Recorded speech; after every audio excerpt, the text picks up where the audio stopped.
किसी भी व्यक्ति के जीवन में दो बड़ी महत्वपूर्ण चीजें होती हैं जो उसके जीवन को प्रभावित करती हैं और उसका कैरियर अफेक्ट करती हैं, सारी चीजें अफेक्ट करती हैं। उनमें से एक तो होता है भाग्य, ग्रह नक्षत्र इनको आप कहेंगे। दूसरा है वास्तु। वास्तु से अर्थ ये है कि आपके भूखंड जो है जिसमें आप निवास कर रहे हैं, जो आपका ग्रह है, उसमें किस प्रकार से आपका भूखंड है, आपके मकान का किस प्रकार से आपका मकान जो है वो निर्मित है, वो शास्त्रों के अनुसार है कि नहीं है। यदि वो नहीं होता है तो आपका भाग्य जो है यदि बहुत अच्छा भी है लेकिन तो भी आपको अपने उसके अनुरूप आपको रिजल्ट नहीं प्राप्त होते। आज जो हम चर्चा करने जा रहे हैं वो भूखंड के लिए है।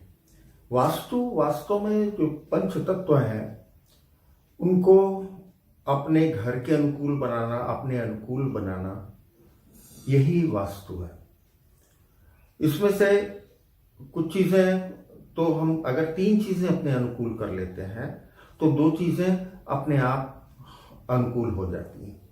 यदि हम पांच चीजें हैं जिसमें से आकाश और वायु, इनको दोनों को छोड़ दिया जाए तो भूमि, अग्नि और जल, इनका हम शास्त्र अनुसार अगर समन्वय कर लेते हैं तो बाकी जो है आकाश और वायु वो अपने आप अनुकूल हो जाती है।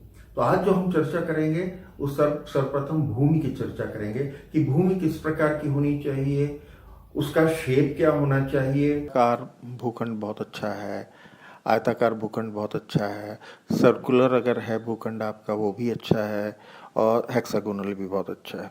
अब वास्तु विस्तार यदि आपके भूखंड का किस ओर है तो वो कैसा होगा, और उसको आप अगर कर सकें तो बहुत अच्छा है।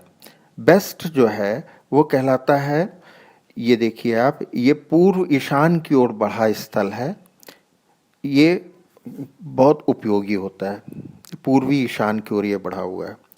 इसके अलावा ये देखिए आप, ये उत्तर ईशान की ओर बढ़ा हुआ स्थल है, ये भी काफ़ी उपयोगी होता है और काफ़ी अच्छा माना जाता है।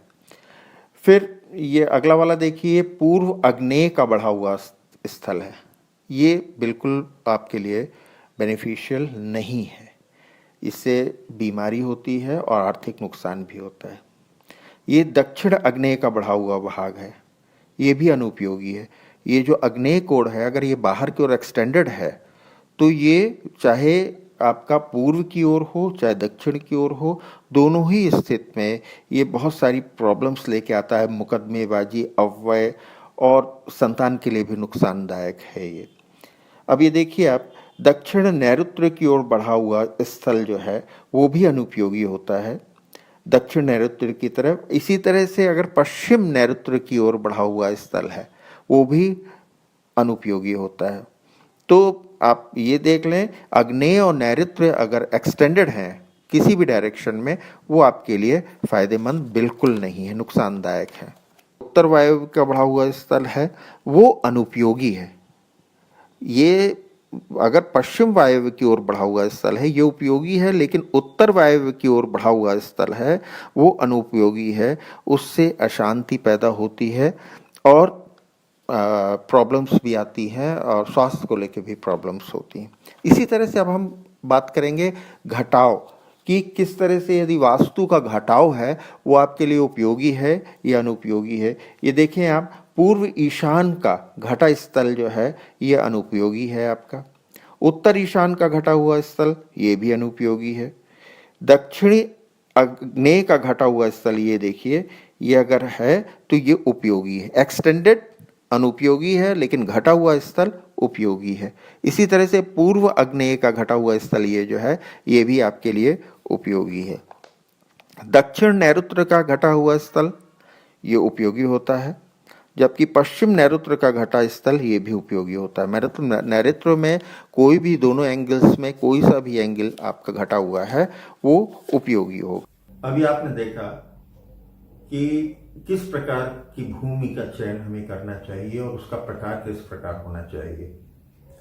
अब अगले इसके भाग में हम चर्चा करेंगे कि आपकी जो भूमि है उसकी किस तरफ रोड होनी चाहिए, किधर की रोड ज़्यादा उत्तम है और किस डायरेक्शन में वो जानी चाहिए, वो ज़्यादा उपयोगी है। और आपके घर में जो पहले से निर्मित हैं उनमें और जो निर्माण कराने यदि आप जा रहे हैं तो किस कोने में, किस डायरेक्शन में कौन सी चीज़ की जा सकती है जो कि वास्तु के अनुसार आपका घर हो सके।